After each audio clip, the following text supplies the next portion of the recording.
Hi everyone, thanks for watching this short video. This is week 4 of quarantine. I don't know about you guys, but it sure does feel like week 4, if not week 94 of this quarantine. So thanks for tuning in to this short video. This week I'm going to go over some of the concepts for editing all of our footage together. Okay, so the first thing I want to go over is how to sync your audio and video. So many of you have already attempted and successfully completed the sync. For those of you who have not, don't stress, you did not need to up until this point.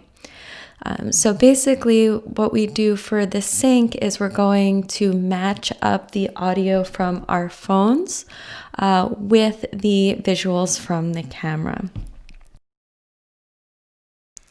So I'm going to show you how to sync audio and video in Premiere. I know not everyone has Premiere, but I feel like it's a good program just to show you the concept behind syncing audio and video. So very similar to Avid, I have 3 main windows here. This is my playback window, this is my bin, and this is my timeline. So up here in my bin, I have my video. Okay, I'm just going to quickly play back a few seconds. So basically what we do for the sync is... Okay, and then here is the audio that I want to impose or sync up with that video. So basically what we do for the sync is... Okay, so you could obviously hear the clarity difference between the camera's mic and the microphone that's right next to my mouth. So basically what I'm going to do is drag my video along with the natural audio here into my timeline.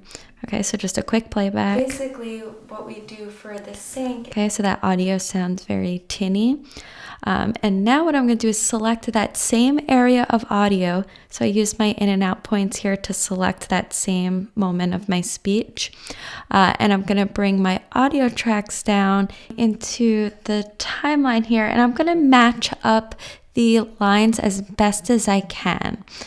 Okay, so I have been doing this for a while, so I have quite a bit of experience, but I can see here that this mound and then this little hump here is matching that same hump here. So I want to have them perfectly lined up next to each other. So if I play both of these tracks together, phones, with the visuals from the camera, that is pretty closely sunk up. Okay, if I was off, okay, so if I was not perfectly lined up, I would know right away when I play back the visuals from the camera. Okay, so you hear that major echo, I'm sure.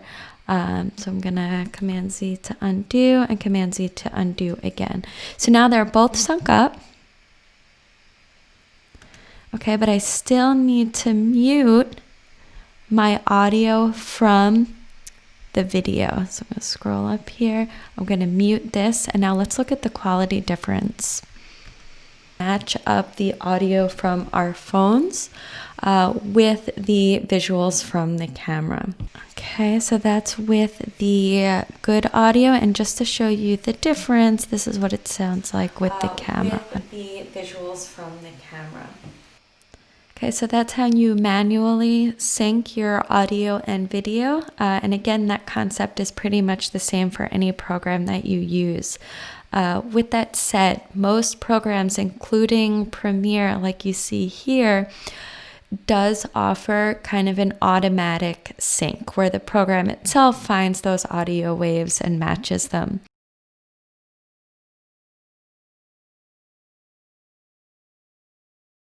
So after you sync up your audio and video for both the intro and conclusion, as well as your interviews, you need to caption your interviews.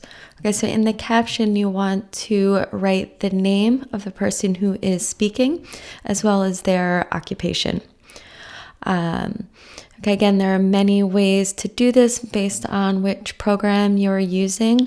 If you're not sure how to do that, do a simple Google search of how to use titles in whatever program you're using. Okay, I'm going to show you how to add captions here again in Premiere. So what we're looking for is the title tool. And again, in Premiere, it's located under File, New, and then Legacy Title. Depending on what program you're using, you're still looking for a title tool, but it may be in a different location.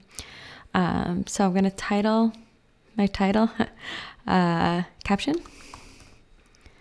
Then click OK. Okay, now here is basically my blank canvas. So when we're captioning for documentary or news packages, what we want to do is create a box that the text is going to go in front of. That way the text doesn't blend in with the background and make it difficult to read. So here I'm looking for the rectangle tool. I'm going to click it. Then I'm going to draw myself a rectangle and take a look at the composition that I have here. So I'm attached to the left-hand side, and then I'm going about 2/3 of the way through the whole frame on the bottom right. Okay, so I still have a little bit of space here.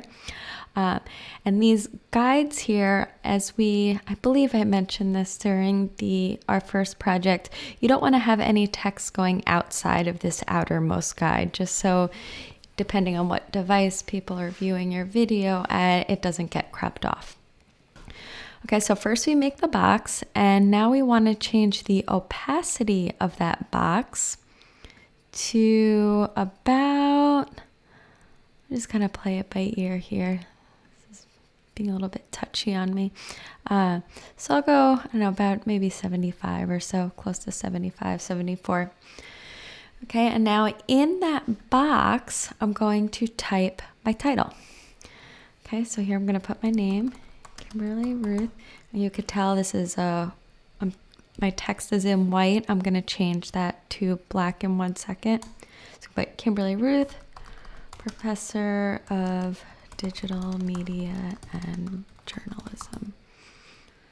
You can see a typo there. Okay, so I'm going to highlight that, and then I'm going to change my font color to black. Okay, and then I'm going to change the opacity for the text back up to 100. Okay, and I'm going to increase my font size here a bit bigger, just so that it fits nicely within that rectangle. Okay, and then using my arrow, I could move this around. So this is very similar to the title tool that we used in Avid. In many ways, this is just a review. Okay, so that looks good. Now I'm going to hit Command S to save. Then I could close out of this. And now my caption is here. And then I could just click and drag it on top of my video. Okay, and the last thing that we're going to do is edit this thing together. Okay, so the blueprint for this video should follow something like this. So first you're going to have your introduction, which will be between 10 and 15 seconds approximately. And then you're going to cut to your voiceover track, okay? And dubbed over your voiceover track will be some of those B-roll clips that you shot for this week. Okay, so you want to have maybe 15 to 30 seconds of some B-roll voice and, with some voiceover and B-roll images, and then you'll cut to your first interview. Okay, now remember, your interview clip should only be about 10 to 15 seconds per cut. Okay, you don't want to have a whole 1.5 minute long interview simply because it's boring to look at someone for 1.5 minutes. I know that's what you're doing now while watching this video, but professionally speaking, for documentaries and news packages, you want to keep the interviews on the shorter side. Okay, so you'll have 15 seconds of the introduction, then 15 to 20 seconds of voiceover with B-roll, cut to your first interview, 15 to 20 seconds, cut back to some of your voiceover, interview, voiceover. Okay, so hopefully you noticed there that I want you to intersplice the voiceover and your interviews. Okay, I don't want to have it structured so that you have all of your interviews and then all of the B-roll. Okay, it just keeps your visuals and the audio tracks active. And once you go in that manner, interview B-roll, then the last thing you'll end on obviously is your conclusion.